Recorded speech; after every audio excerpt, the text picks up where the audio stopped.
Iran had a plan. It was not a simple plan. It was 40 years in the making, built on proxies and missiles and nuclear ambiguity and the slow patient construction of a regional empire that would make any direct attack on Iran too costly to consider. Every piece of that strategy was connected to every other piece. Pull one thread and the others would hold.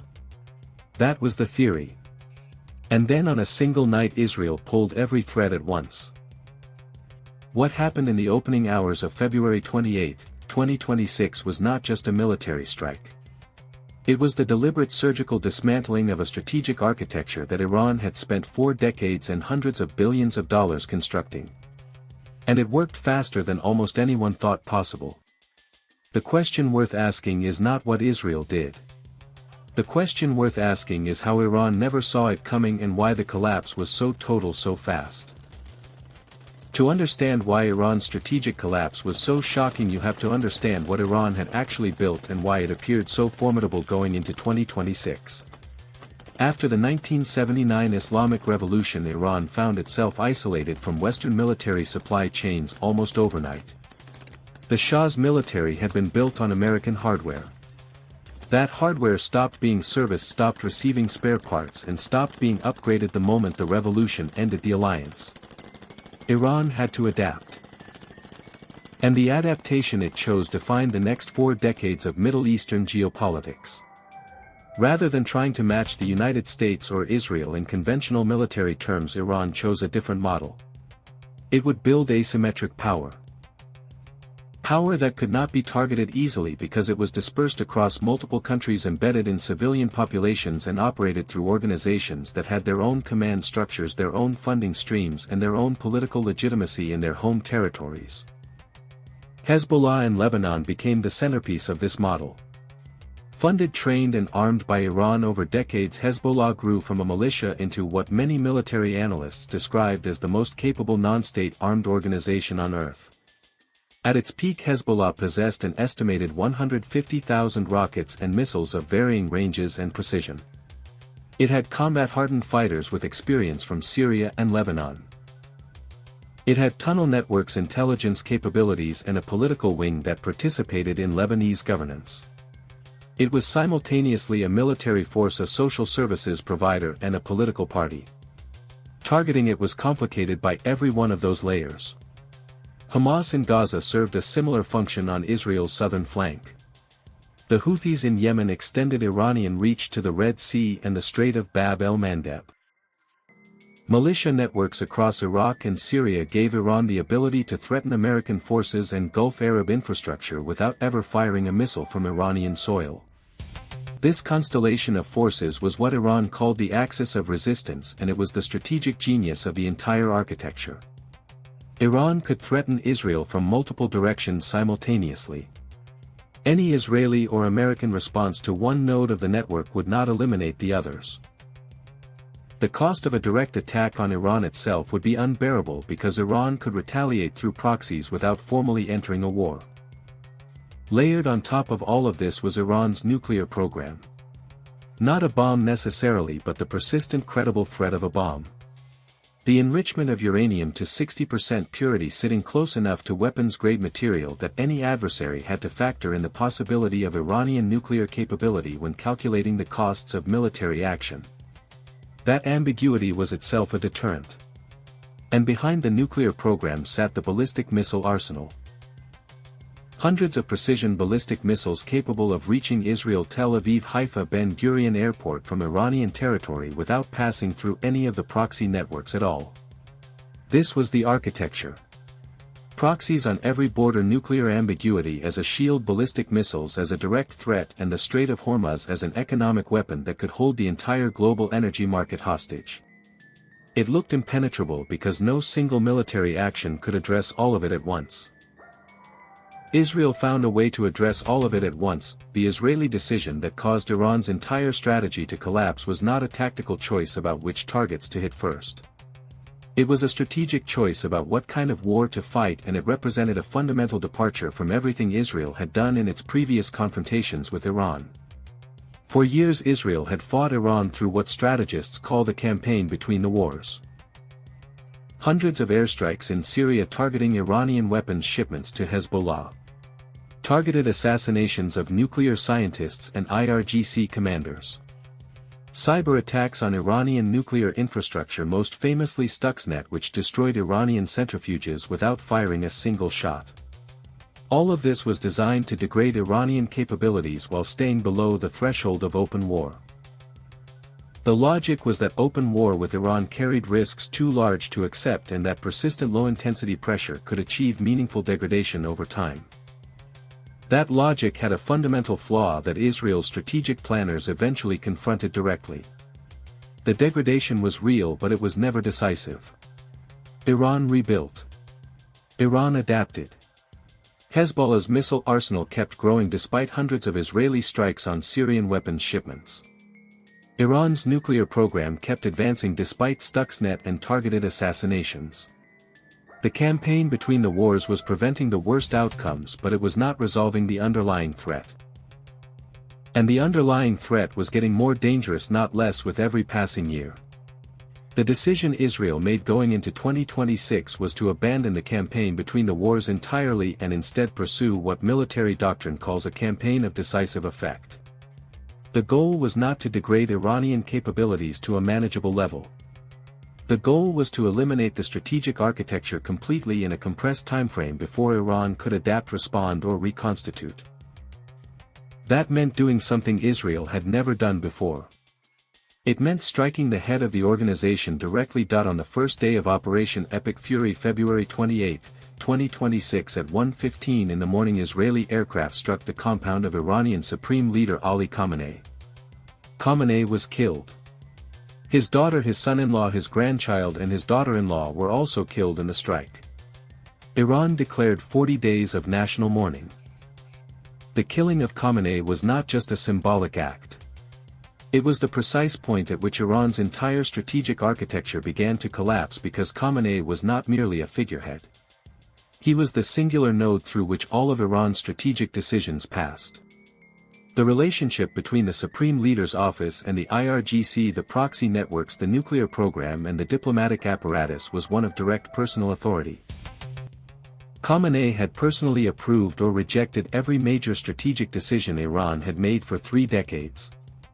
The decisions about how far to push the nuclear program, when to activate Hezbollah, when to restrain it, how to manage relations with Russia and China, and when to escalate or de-escalate with the United States, all flowed through him. Removing that node did not just create a leadership vacuum. It created strategic paralysis at exactly the moment Iran needed to make the most consequential military decisions in its history. The IDF announced on the first day that 7 senior Iranian security leaders have been confirmed killed alongside Khamenei. The list included Iranian Defense Minister Aziz Naserzadeh, IRGC Commander Mohammad Pakpour, Iranian Chief of Staff Lieutenant General Abdurrahim Mousavi, Defense Council Secretary Ali Shamkhani, 4 top Ministry of Intelligence officials, and the head of the military office of Khamenei. In a single night, Israel had decapitated the entire command structure of the Iranian military. Think about what that means operationally. Iran's air defenses are a networked system. They require coordination between radar installations, missile batteries, command centers and higher headquarters to function effectively. When higher headquarters is gone, when the officers who would issue the orders that coordinate those systems are dead, the network does not automatically function. It fragments. Individual battery commanders can fire at targets they can see, but the integrated response that makes a layered air defense system genuinely dangerous requires command and control. Israel removed the command and control before the battle for the airspace even began. The axis of resistance did not collapse because Iran's proxies were destroyed on the first night. It collapsed because the strategic logic that held it together was shattered by the death of Khamenei and the simultaneous destruction of the IRGC command structure. Iran's proxy strategy worked through a specific operational model. Tehran provided weapons, training, funding and strategic direction. The proxies provided deniability and geographic reach. The relationship between Tehran and each proxy organization was managed through the IRGC Quds Force, which was responsible for external operations and the cultivation of the entire network. The Quds Force commander and the senior leadership of that organization were among those killed in the opening strikes. Without that command structure, the proxy network did not receive the coordinated activation signal that Iran's war plans presumably called for. Hezbollah did enter the conflict, but it did so after a delay and in a more limited way than Iran's full strategic design would have required. The Houthis in Yemen had largely stood down from major operations in the months before the war began. Iraqi militia groups launched attacks, but without the level of coordination that a functioning IRGC command structure would have enabled. The proxy strategy was designed to be activated as a coordinated multi-front pressure campaign that would make the cost of attacking Iran unbearable. Instead, it functioned as a series of disconnected responses from organizations that had lost their strategic coordinator. Each node fought, but they did not fight together with the unity of purpose that Iran's planners had envisioned. Israel had studied this model for years. The strikes on the first night were not random. They were specifically engineered to sever the connective tissue of the entire architecture simultaneously. Kill the supreme leader and you remove strategic decision-making authority. Kill the IRGC command and you remove the operational management of the proxy network. Strike the integrated air defense command nodes and you remove the ability to coordinate a coherent defensive response. Do all three in the first hours and you have not just degraded the architecture. You have paralyzed it at the moment it most needs to function. The nuclear dimension of Iran's strategy was the piece that made every other calculation more complex and more dangerous. Iran's enrichment of uranium to 60% purity was not a technical achievement pursued in isolation. It was a deliberate strategic signal. A reminder to every potential adversary that Iran was close enough to weapons capability that any military action carried the risk of triggering a decision to cross the final threshold. Israel's response to that signal was to strike the facilities themselves using the one weapon specifically designed for that purpose. B-2 Spirit stealth bombers carrying GBU-57 massive ordnance penetrator bombs flew from Whiteman Air Force Base in Missouri on 30-plus-hour missions and struck Fordow, Natanz and Isfahan. The MOP is a 30,000-pound bunker-busting weapon capable of penetrating tens of meters of reinforced concrete before detonating. It was designed specifically for deeply buried hardened facilities of exactly the kind Iran had constructed to protect its nuclear program. The full extent of the damage to those facilities remains genuinely uncertain. A preliminary assessment from the Defense Intelligence Agency suggested that Iran had moved significant quantities of enriched uranium before the strikes and that the underground structures had not fully collapsed. The Trump administration disputed that assessment. Independent verification is impossible because no outside inspector has had access to the sites since the strikes occurred.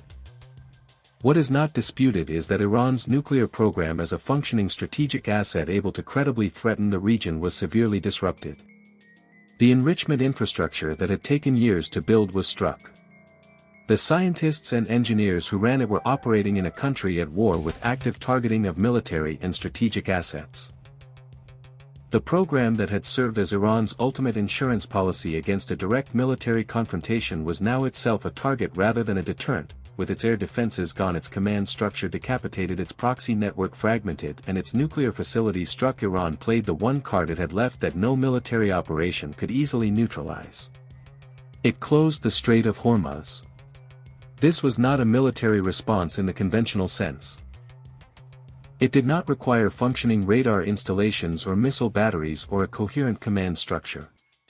It required Iranian naval and coastal defense forces to physically control a geographic choke point 21 miles wide at its narrowest point and to make clear that ships attempting to pass without Iranian permission would face consequences. The strait carries roughly 20% of the world's oil and liquefied natural gas trade. Closing it was not a military victory for Iran. It was a demonstration that even a country whose military architecture had been largely destroyed could still hold the global economy hostage through geography alone. The economic effects were immediate and severe. Oil prices surged to levels not seen in years. Shipping companies rerouted away from the Persian Gulf. Asian energy importers scrambled for alternatives. The disruption cost the global economy in ways that created political pressure on the Trump administration that no military achievement could eliminate. Trump had declared that Iran's air defenses, its air force, its navy and its leadership were gone.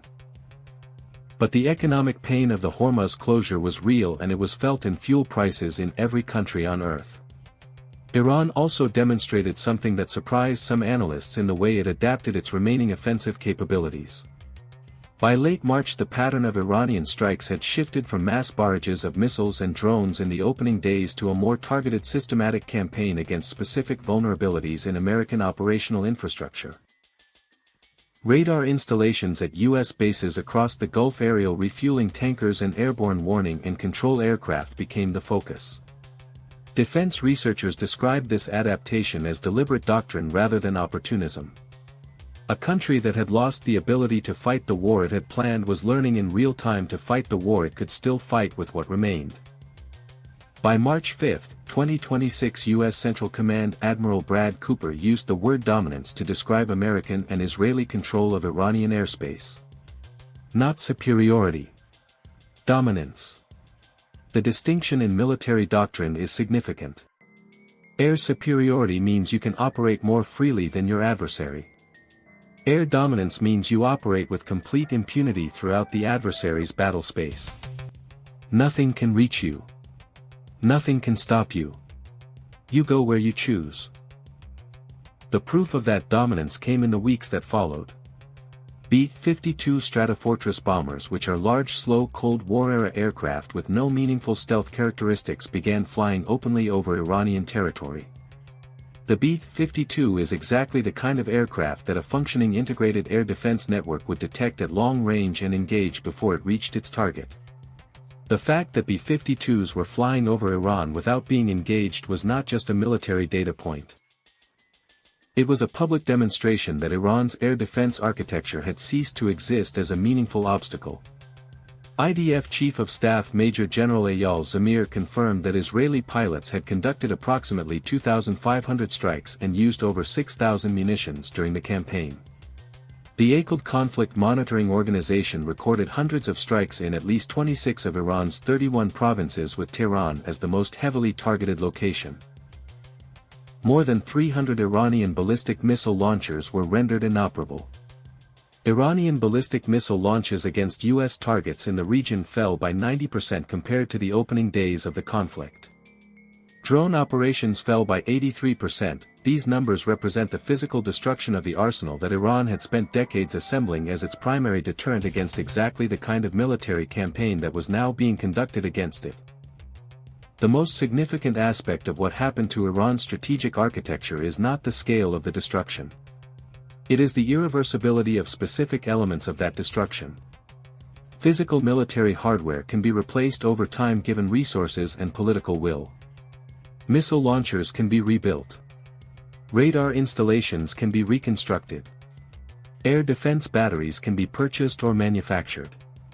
Even nuclear enrichment infrastructure, given enough time and materials, can be reconstituted. These are costly processes that require years and resources Iran will struggle to mobilize under continued sanctions. But they are theoretically reversible. What is not reversible is the death of Khamenei and the senior leadership of the IRGC command structure.